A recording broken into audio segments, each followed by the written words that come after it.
We have got to look at the generative order, and you see in DNA we have an example of generative order. There's information, according to the theory, in the DNA which affects the making of protein, and that affects the making of cells and so on. You know, that may not be the whole story, but at least it's an interesting part of it. And and you can say if there's a small mistake deep in the generative order, it comes out as cancer, as you know, as deformed organs and all sorts of metabolic problems and diseases and so on, right? And therefore, some sort of damage there or some misinformation there is going to be very serious. So if you alter the genes in an arbitrary way, it's like introducing misinformation into all this information, right? So if you now in society, you may also imagine we have a kind of generative order which is organizing it. And a lot of misinformation gets poured into it. And we try then to deal with the consequences of that.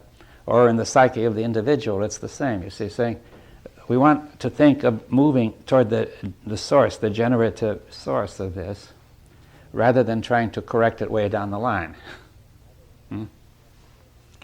Now, most of the efforts to deal with this problem have been done down the line under the assumption that the order of succession is the only order that's significant. That's clear. You see that? Or the only order that can be touched. That can be touched, yes. I'm suggesting that, you see, even in the case of DNA or in many other cases, people are at least touching the generative order in some way, though it may be very preliminary. That's in the physical domain. But now, suppose we think of touching the generative order in the mental domain and the socio-cultural domain, right? Because that's where our serious problems are. I mean, it's bad enough that we get cancer and things like that, but these other problems are far more serious, right? And because if we don't solve them, this other thing won't mean anything. Now, and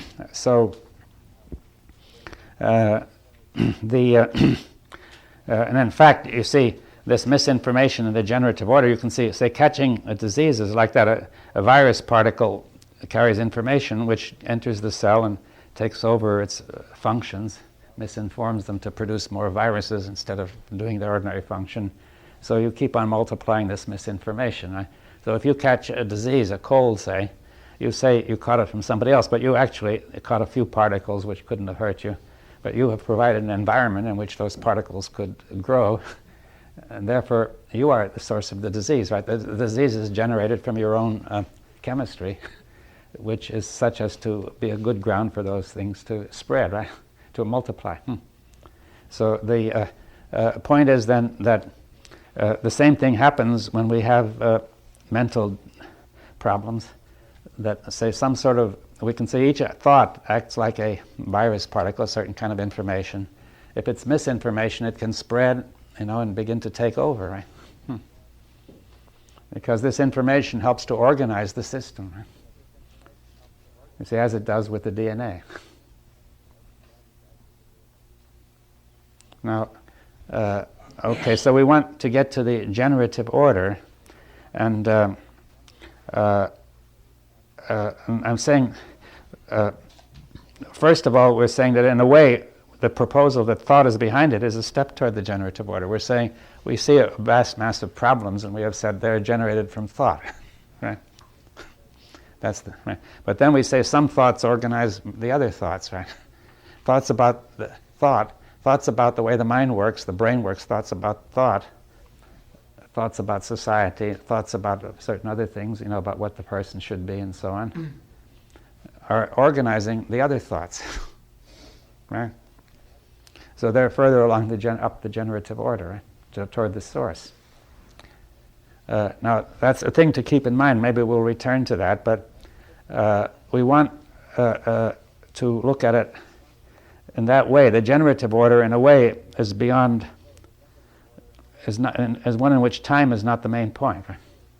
That is, it's at one instant you can see this generative order, and the order of succession may be followed from it, but you understand the thing more deeply if you can see it that way. Now, one more point I'll say about that. See, the word generative, is the same root as the word general.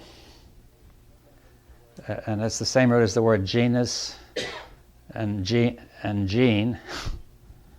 You see, the word general, generative gene has to do with generation. It has to do with the origin, the source. You see, so what this suggests is that the general concept is closer to this source than the particular. Right? If I give you a sort of an image to say, if you take a tree, it comes up from the roots to the trunk, and then it goes out into all the branches. See, the branches are all the particulars. It separates into them, but the source is the trunk, right? So we're trying to say, in the way the mind works, the general is what you've got to get hold of, and which will then unfold into the particulars.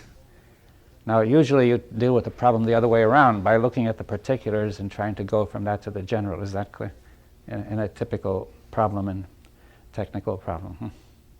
So, but this may be the wrong way, dealing with particular problems. In fact, you can't deal with them. You see, they have their source further up the generative order. Now, therefore, something more general, for example, some general principles by which the ego is organized, or society is organized and so on, may be at the root of this whole unfolding set of branches, constantly branching out into little problems. So I'm suggesting a different structure of problems. We'll come back to that later. That there is a structure in our problems. They are not just one problem after another. And there will be an order and a structure in this whole thing. You see, we'll call it the order behind disorder, right? That is not a paradox, because the order, even in the case of cancer, you say that's a disorder, but there's a well-defined order behind it. The cells are growing too fast. They're not the cells keep on growing instead of stopping growth at the right point for the welfare of the organism. They just keep on growing. There's a well-defined order in which they grow, but it's the wrong order, right, for the organism. So you call cancer a disorder, but it is simply an order not compatible with the survival of the organism. Right? So there's a so-called disorder in thought, but it is simply an order not compatible with our survival, you see. There is an order there to our disorder. And in fact, every medical discovery depends on that notion, right? That behind the disorders there is an order which allows you to treat it. Right? So in a way, we're looking into this order, the structure of thought. Right? Saying, can we get some insight into all that? Now, well, I think we'll come back to that later, but now the point is, what we say that there is such a, we don't see how to get into this, what to do about it. Of course, we need some insight into it to guide our whatever we're going to do, right? That's why we're talking about it and trying to look into it. Right? So we're not blind as we look into it. And also, we've said another feature of the structure is this mud, right? That something is constantly obscuring our perception. I could make another analogy, which I'll come back to. If you imagine some machine that's constantly creating a cloud of smoke, right? And this machine is hidden in the cloud of smoke, you see. That's our problem, right?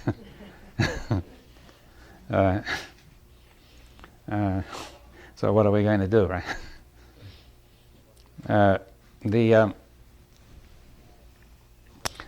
Now, but we see the importance. Somebody raised that question. We see the importance of going on with this, right? That not to give up, right? Now, I'm going to make one proposal, of how we can get started.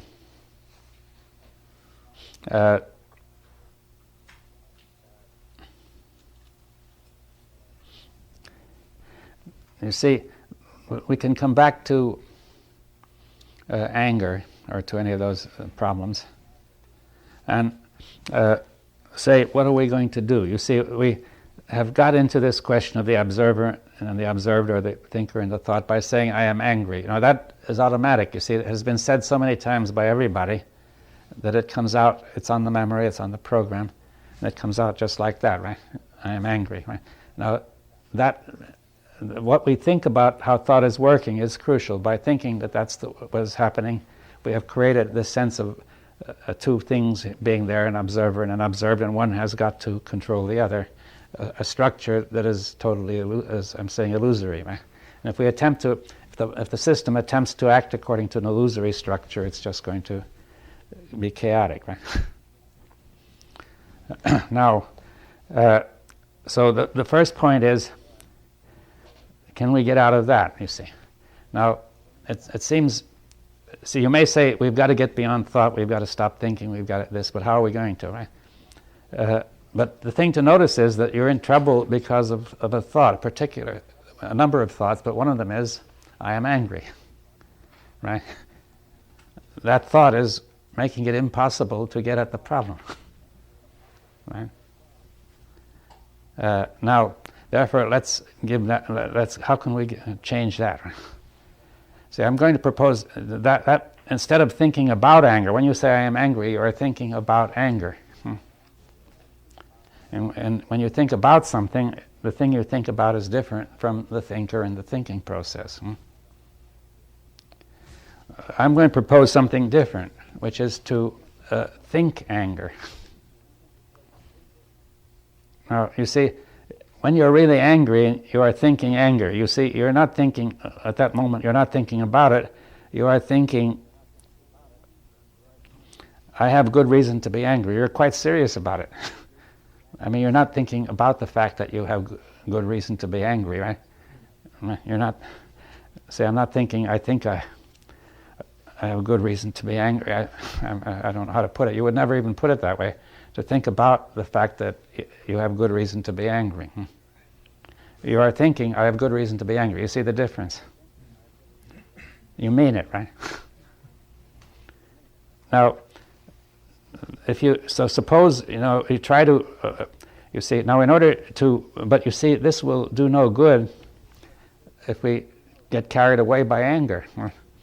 You won't be able to look at what's happening. You see, suppose you say, I accept the fact that I have good reason to be angry. I think I have good reason to be angry, and I accept that as true.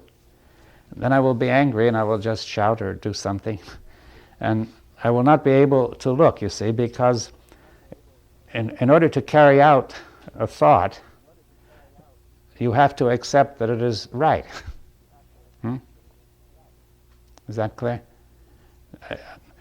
To carry out any thought, you must begin by assuming that it's right or believing it's right. If you believe that the thought is right, you will never be able to question it. Right? On the other hand, if you put it in abeyance or just suppress it or something, then there's nothing to look at, right?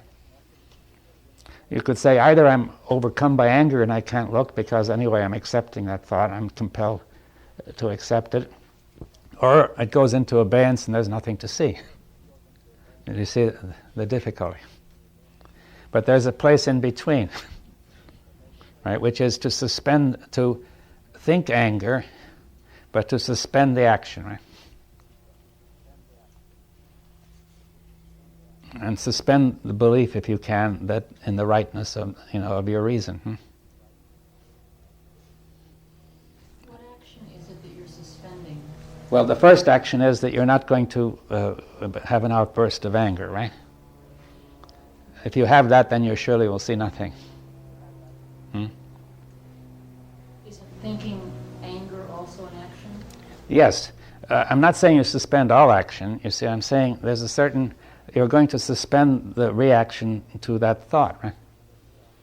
If I think anger, the first reaction is, I must say something or do something. You see, in primitive conditions, they would probably punch somebody in the nose or do something. And in our more civilized conditions, you say something nasty, right?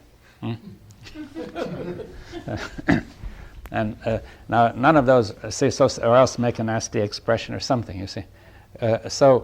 the point is now, suppose we say, see, now the first reaction of anger may be too powerful for you to do that. But now suppose it subsides. But we know it hasn't gone, right? Therefore, you can call it up again by thinking anger. You can think, I am angry, I have good reason to be angry because of the outrageous and unforgivable thing that has happened, right? And think exactly what you have to go through and say, what is it? And you will find yourself getting angry. I mean, do you accept that? That's very interesting, you see, because you see how you may think at first anger is an extremely spontaneous reaction of your gut feelings. But here you are getting angry by just repeating this thought. It's beginning to show something of the structure, right? That it's not the one you thought it was. Dr. Bohm, at the moment of anger, you are angry. Well, then let it subside, you see. Then you let it dissipate. It doesn't dissipate, it subsides, see, right? The source is still there, isn't it? It's still there on the program, right? And then the more you think about it, the madder you get. Right. Well, let's think about it, and you find yourself getting more and more angry, right? You say, well, at first, the usual reaction to that is to say, that's terrible, I don't want to get more and more angry, it's a lot of trouble, it's unpleasant, I may do something wrong, but I'm going to suspend the action. Yeah? Now that'll create still more pressure, right? Inside. It'll intensify the feeling and create still more pressure. And the point is that is the key to learn something about it. This suspended action, and if you can, we'll go later to the notion of suspending the thought, which is much harder. Suspending the belief in the correctness of the thought. Right? If you suspend the action, you will already feel something. You want to do something, and you're not doing it, right? Now, you've got to get over this notion that that's bad, right? Because that's another thought says that's bad. I've got to stop that. I mustn't go on with this. Now, but if you sustain this, then there will be a pattern of reactions over the body, the autonomic nervous system, the tensions in the body, the heartbeats, and so on, all that goes with anger, right? And I'm going to say that will be the indicator, the clue to what's behind it. So you create sort of a mirror for the whole process by doing this. Aren't they the same reactions that you had with fear, though? Fear, I took anger because that's usually the easiest. I think fear is much harder. There are other things like fear and panic and hate and so on. And these are much harder. Loss of oxygen. What? Inadequate oxygen supply will do the same thing. Yes, well, but I'm trying to say that I want to see the connection between the thought and the reaction. Because we've said one of the things that was lacking was proprioception. Right? We do not see the connection between the thought and the action, right, or the feeling. Now, one way to begin to see it, one reason we don't see it is either we carry it out without any question, we don't see there's no way to see the thought if you're accepting it. The other, that's true, the other is we just simply put it in abeyance and say, I'm not angry, you see. I was angry, but I'm no longer angry, it's all okay, you see. And therefore there's nothing to see. But I'm saying there's somewhere in between where you can see this connection between thought and the rest of the process. Right? Is that clear what I'm saying? I mean, if anybody, I don't know whether you can do it now, but try to call up something that makes you angry and see how it works. Maybe you'll prefer to do it on another occasion. So you're saying that a person, given a moment where they could give it attention, could call up something that may have made them angry, or that still makes them, they're still angry about it. Right, and then instead of resisting it or saying, well, I shouldn't be angry, which is just another thought, or letting the anger blossom and go completely out, that there's this point in between where there's a kind of balancing whereby one would have difficulty convincing themselves that the anger was real because they'd be constantly seeing that thought was creating it. Well, you will feel all the reactions. You see, if you think the thought seriously and not just play around with it, you see, this has got to be an occasion that really makes you angry. All right, okay, but we're talking about when we do this. Now we're doing this. Yeah. It's happening right now. I'm getting mad, okay? I'm getting really, but I'm not going to get angry, not because I'm resisting it, but because I am going to there's going to be this kind of pulsating back and forth between the thought that makes me angry and the feeling of anger. That's what we're talking about. Yeah, or else having them both there together and fighting, with under tension. And there's a kind of state of tension all over, right? All right, okay. And now that's very unpleasant, right? Well, it could be, I don't. Well, I suspect that it will be. You see, that if it builds up, it might be unpleasant and a bit frightening Okay, and so on. uncomfortable, right. There could be Uncomfortable, yes, Plus, you there's a see. tremendous amount of energy being Yeah. generated in this And moment. you'll want, therefore, to stop it, you see. Right? But we're not going to stop. Yes, because why not? Because we're doing this on purpose in order to see what happens. But why are we doing it? I guess to see the reality of the situation. But why do we want to see that? You see, we want to try to get to the bottom of it, to answer one of these questions as to what will keep us at it, right? All right, so you mean, what is our motivation for continuing with this action? Why should we do a thing that's so unpleasant and, apparently unrewarding and so on? To see its source, Yes, and why do we want to do that? to end conflict. Yes, okay, and why? Maybe if we'll push that a little further. The conflict's larger and more dangerous and more discomforting than even anger. Yes, this will eventually tie into the whole problem of mankind. You see, I'm trying to say that this gets close to the generative source of all the problems. Right? Is that clear? It happens, as this gentleman said, it happens with fear, it happens with in panic, it happens with hate, it happens with desire, it happens in many other ways. And and all these things have this sort of thing going on. If we can get a perception here, we have seen at least the pattern which might hold generally, and therefore generatively. I think that's what I was trying to say before when I said the thought creates a feeling, and then you said watch the thought create the feeling, and I said it's easier for me to see the feeling and then watch it how it creates another thought. That's what it seems to me we're talking sort of the same kind of thing, because that's going back and forth and back and forth on a more. Anger's a Right. big, easy, hard thing to watch while they're thinking, but it creates a feeling also. What you're asking is Watch both, yeah. right, there's this kind of a Okay, so watch when you repeat, but it's important to see, one of the forms of deception is to say, I'm not going to think about it, I won't put any words there, and I'm now outside the verbal domain, you say. I'm doing it non-verbally, but it's not so easy, right? Because you're still caught in that whole process. And you've got to, we are using the words not for the sake of their meaning or content, but for the sake of setting the process in motion that has to be watched. Do you see the difference? See, we're not using words to try to explain it or to, to make theories about it or anything, or to control it. But rather, the word is used as the switch that turns it on, right? You can't watch it if you don't turn it on. And there's an automatic tendency to turn it off, you see. So, therefore, the next point is, okay, but we must be careful that we don't carry it out, because that will not only be very bad in itself, but also it will prevent us from looking, right? So anyway, and you can watch the thought and the feeling. You see, the thought has an effect, you can see that. And the effect has an effect, right?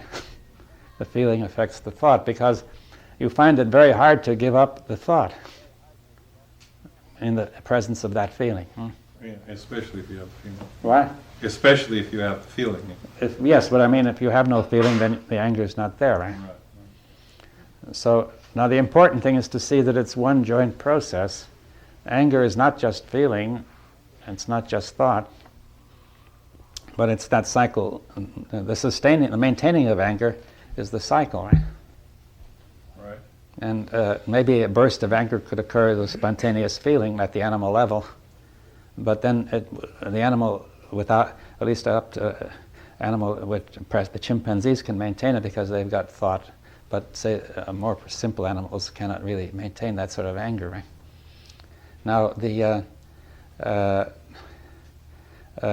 see, there's no doubt that this thought is involved in maintaining anger. You see, perhaps it would be interesting to consider that I told you about Jane Goodall and the chimpanzees who could maintain anger and hate against the chimpanzees on the other side of the mountain. Probably they could make an image of them, because now I see a dog cannot do that, or at least very rarely. You see, we had a dog once who got very angry always got angry at the neighbor dog when she passed, but you had to drag the dog away, and dragging the dog around the corner, then the dog suddenly, the anger stopped. The dog was highly agitated and didn't seem to know why she was agitated.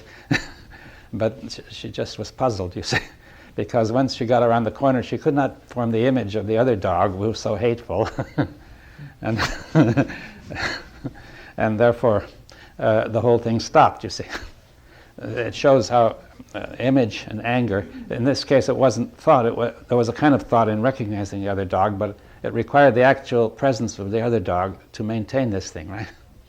That has some survival value, I should think. Oh yeah. Oh yes, I mean, I'm saying at the animal level this all has a good reason, but when it comes to forming images, it becomes very dangerous. You see, with the chimpanzee, for example, it produced this behavior of meaningless killing of other chimpanzees, and with human beings it gets more and more dangerous, and it produced the atomic bomb and ecological and all sorts of other problems. But I mean that a number of those animal reactions, which had survival value, in the presence of thought, become very dangerous. And so you can see thought is required to sustain anger. You see, the animal has anger in the presence of whatever it should be angry at, but it doesn't go away and can keep up a grudge for a long time or something.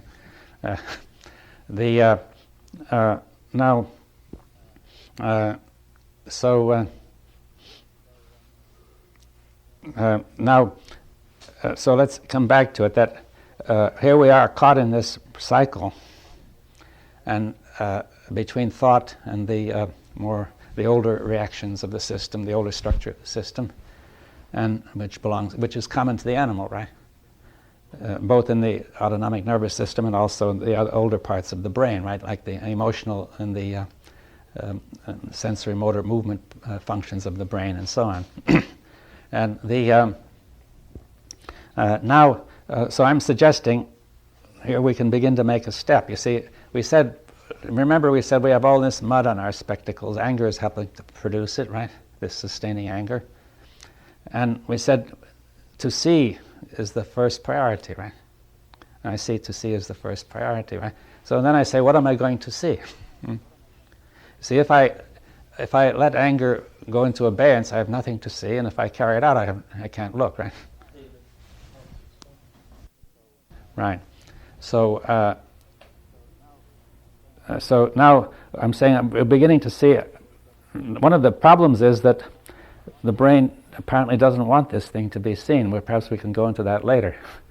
That there is a genuine wish to conceal all this stuff, and therefore to keep, that's one reason why it's so hard to look at. So we want really to get something to look at, which is significant and relevant and so on. And so I'm saying, just think anger, and get the process going, right?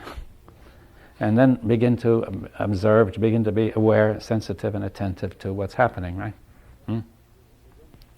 And you can begin at first now to see the connection between thought and the reaction of feeling in the body and the way it goes back, right? Now, that already begins to show that it is not as significant as it appeared to be at first sight. David, could you say a little more exactly what you mean by think anger? You see, when you are really angry and you begin to justify it, I say you are thinking anger. You say you're really very serious and engrossed in it, and you're saying, if you think about it, I have good reason to be angry. You won't use exactly those words, but it'll mean that, right? Isn't it mainly that but you call up an image of that person or that event and what that person said on that occasion. That's right, but that's important. You have to say what he said, and what he said, it's important. The meaning of that is that it is good reason to be angry. What he said had to have this quality of being outrageous, unforgivable, or something, which gives good reason to be angry. If it doesn't lead to that, it won't work, right? So one calls up the image of that person saying that thing or taking That's that right, action. saying that thing, and then spells it out and says, that means I have good reason to be angry. See, not leave it implicit, right? Because if you leave it implicit, then you can lose it, right?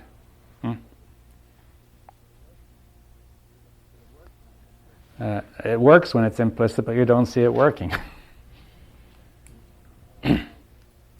Now, so is it clear then?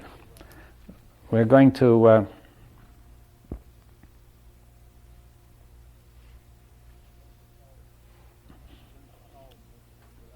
call this anger up, right? In this way, and going to be aware of it. One of the things it seems to do is turn anger into an act. It is an act, I mean. We thought it was totally serious. I had no control over it. I can't help that these things make me mad. I mean, you'd get mad too if you understood. And all of a sudden you're sitting there looking at it and you go, well, if I can do this on purpose and create this feeling, then what's the reality of it? Well, it has no serious reality. So I'm trying to say that the maintaining of anger is an act, you see, but... That's one of the things. Yeah, you see, you can look at it from the point of view of an actor, you see. An actor has got to make various movements and express feelings and so on, but in order to do so, he must understand the thought of the character, right? He studies the script. He must really get a feeling and an understanding of the thought of that person, right? The deep thought, the generative thought, right? From which it follows, so he doesn't have to think every minute, right? And therefore his actions convey that deep thought which forms the character. And he has to act like what we It would recognize happens as an angry naturally. He person. doesn't have to do anything special. If he once understands that, then it will flow naturally. The act will flow. You see, he needs some direction to be sure it's right, but it's got to come from him if it's good, right? Right. And so he's got to immerse himself in the character, you see. He's got to understand the character. Perhaps even sympathize with it, right? With that character. And then he's going to do various things. He's going to get feelings which are very similar to the feelings that the character would have, but a very slight difference, which is he knows he's acting, right? If he passed over that little line, then he would be insane, right? Or angry. Yeah, you see. So he's got to portray anger in a very convincing way, right? Now, how can he do it? Does he just imitate every gesture of an angry person from the outside? No, he must have the thought of the angry person. He's got to be very convincing, right? And so, therefore, it's so close to the real thing, you would wonder what is the difference, you see. You see, now in this act, which is really one of the forms of the imagination, you see, in imagination you are sort of acting out within you a certain image, right? The image is not a visual image only, it's an auditory image. It's not only that, it's a feeling image, an image of will and desire, and so on, right? It's an image of the whole being, which is conveyed by the actor, right? And so now, therefore, and also you have props, you see, real props to help support the image, right? Well, that happens also in the body, you see. Well, for example, there are displays of anger in more primitive creatures that when another creature encroaches on their territory, they will go through a whole display, which is aimed at discouraging this encroachment, right? Convincing the other one that it'd be better not to come in, right? And see, it's not aimed at having a fight. It's aimed really, probably, at avoiding a fight. But now so that goes back to our reptilian ancestors, right? As well as our mammalian. And so we have these rituals and displays, and we act them out. And the point is now that the first burst of anger might be so instinctive you wouldn't call it an act, but when you're blocked or frustrated. But then, how is it maintained? You see, it has to be maintained by a procedure very similar to how the actor maintains the expression of character, right? So you're getting very close to how all this is maintained, is through some kind of learned action that now we've been convinced is so real that we're... It now becomes fairly automatic. You see, you do it a number of times and you don't have to pay it a lot of attention, you see. Plus we forget that we weren't aware that it was a learned kind of thing anyway. Yeah. You see, so eventually it becomes so automatic you hardly know you're doing it, but but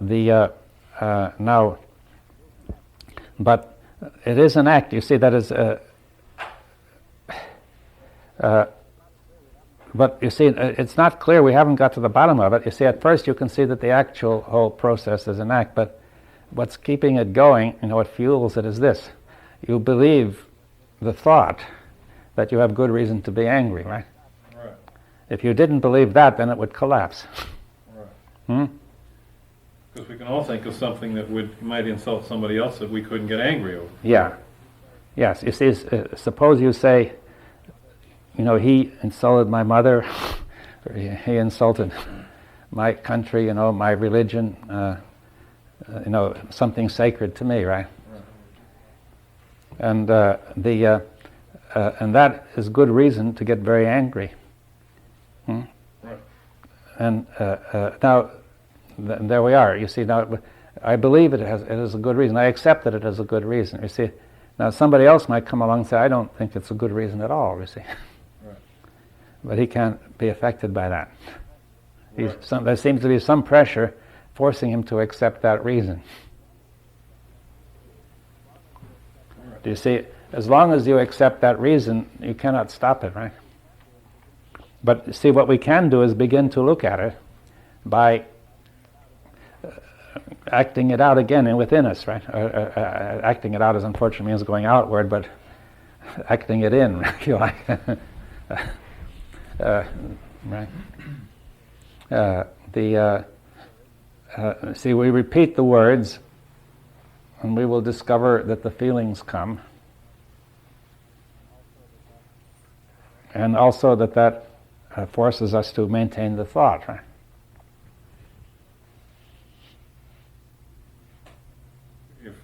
If we take feeling seriously, the thought would automatically be regenerated, and then it would...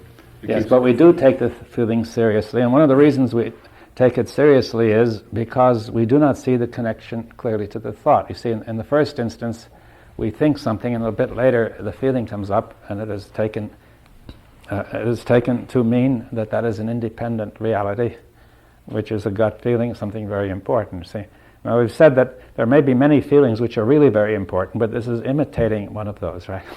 Because the imitation, the magician's trick is that you do not see how the thought is connected. You see, the magician always works a trick by doing something else happens, and you do not see the connection between what he did and what happens. Right? Therefore, it seems to happen by itself.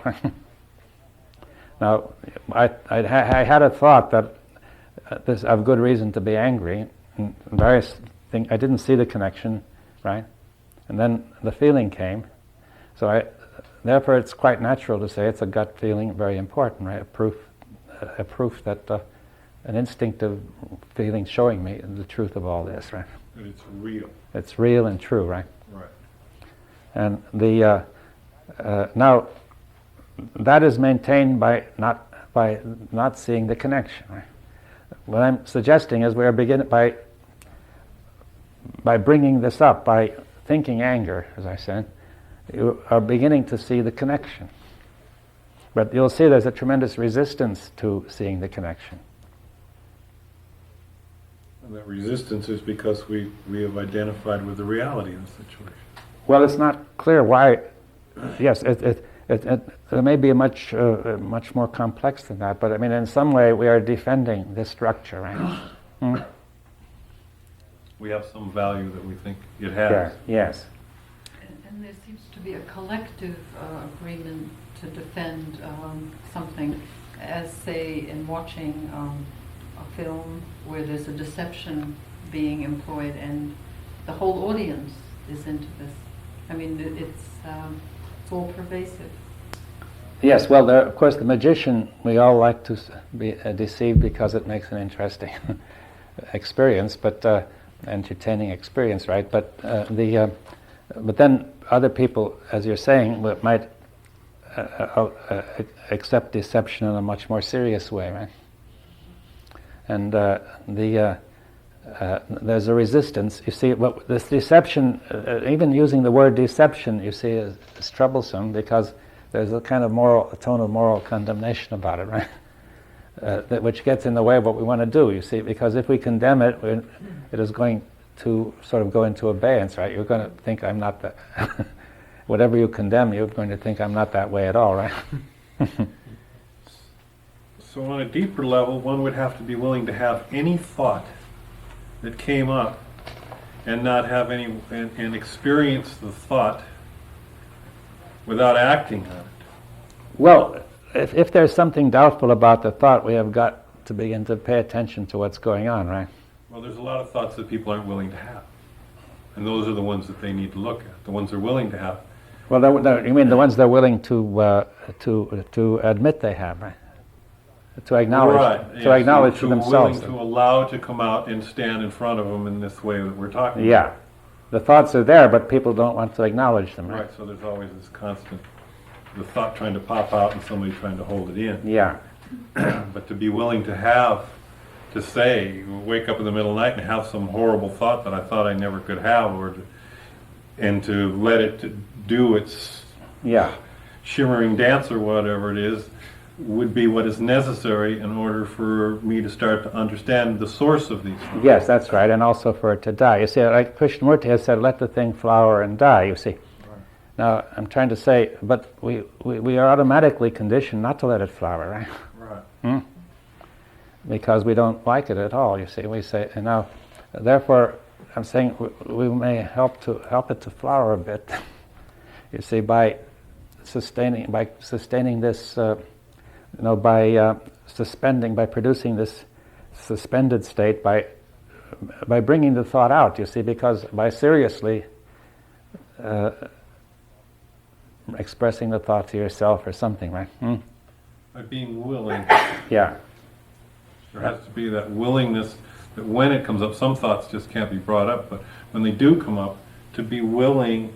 A thought in itself isn't anything until you act on it. Yes, but it acts by itself. You see, that's not quite true. You see, the trouble is that thought acts before you decide whether you're going to act or not. That's where the problem is. Well, when we were talking about having anger, if we actually acted on that anger, Oh, yeah. then that would be the problem. But Yeah, but you see, if we don't do anything about it, that's the first reaction, is that we just act, right? We get a feeling and we act, and then later on it's overlaid by another thought saying, I shouldn't do it, I shouldn't be angry, and therefore that anger apparently subsides, it goes into abeyance, right? But the structure is still there. And that's becoming the structure of the conflict that we Yeah. live in. Now that's worse. You have then turned it into something worse than anger because you have made it a conflict between anger and the attempt not to be angry. And that becomes the source of those two things that we have, Yeah. the self and the thing, the controller and the thing that's trying Yeah, to that's control. right. And vice versa, that notion helps to support the conflict, right? Right. If there were not that notion, there would be no meaning to the conflict. Right. The conflict is the result of something. The conflict is not possible unless there's somebody there to fight, right? Right. Already, right. It's sort of one more circle. And something he's got to fight. There's got to be two things for the conflict. Right? So therefore, the thought creates those two things, as the telephone is created in the television image, right? The thought creates the sense of me who is looking and fighting, and that anger which I'm looking at and fighting, right? And we'll have to go into how that's a very subtle process, but see, I'm saying that we've discussed that this is one of the key mistakes which is close to the generative order of the whole problem, of all human problems. If that stopped, I'm just saying now, I don't ask you just by way of, I think that if that stopped, most human problems would collapse. That distinction of the observer and the observed. Right. But so much else would collapse that people are rather frightened to contemplate. As the entire structure of society could not be sustained as it is now. So, anyway, but now coming, there's such resistance to allowing yourself to see through that division of the observer and the observed that I say, let's not start there, right? Let's start on anger, which seems something not quite so difficult, and and it's rather common, and so I say, let's try to think the thought which which sustains anger, and to suspend the action. And then you will get a display. Let me just put this one concept. I think we'll have to make a break. A display of the process. You see, you see there's something funny going on because, as you just said, you can stir up this anger by means of words, and yet you had previously thought this anger is a deep, spontaneous thing welling up from all heaven knows where, right? There's already something funny going on, right? Now, I'm saying, rather than worry about the content of this anger process, I'm going to consider it to be a display. You see, I'll use television analogy again. It's our modern medium, so they have television stations put out a display card which has lines and things on it, and if the lines are not straight, it's a sign something is wrong with your set, right? However, if you thought that the content was important, you would then say, these lines are not straight, the program is wrong, call up the television station to alter the card until the lines are straight. You see, that is what we are doing mentally, right? So we are, when we see something is not straight, we try to straighten it out. Now, rather, let us look at it differently. If this process is not straight, this is the display card for what's going on. You see, the technician does not try to straighten out the lines by calling up and by changing the card, but he says that a sign of a fault in the set, which in this case he may use put a screwdriver or something to correct it, right? So I'm saying this anger process, which is not straight, is a sign of a fault in the system, right? It is not interesting in itself. It is rather trivial. Its content is really quite trivial. You will see that it's always the same in everybody, and it's always equally trivial, right? And just as the content of the test card is quite trivial too. These lines and squares and so on are not interesting at all as a content. But they do display a fault, right? Would it be true to say that all resistance in general is reflective of this process? As anger is just an example? It's only an example. You see, if you could, I would say do it with fear, do it with panic. But that, obviously, if you can't do it with anger, it's not likely you're going to do it with panic, right?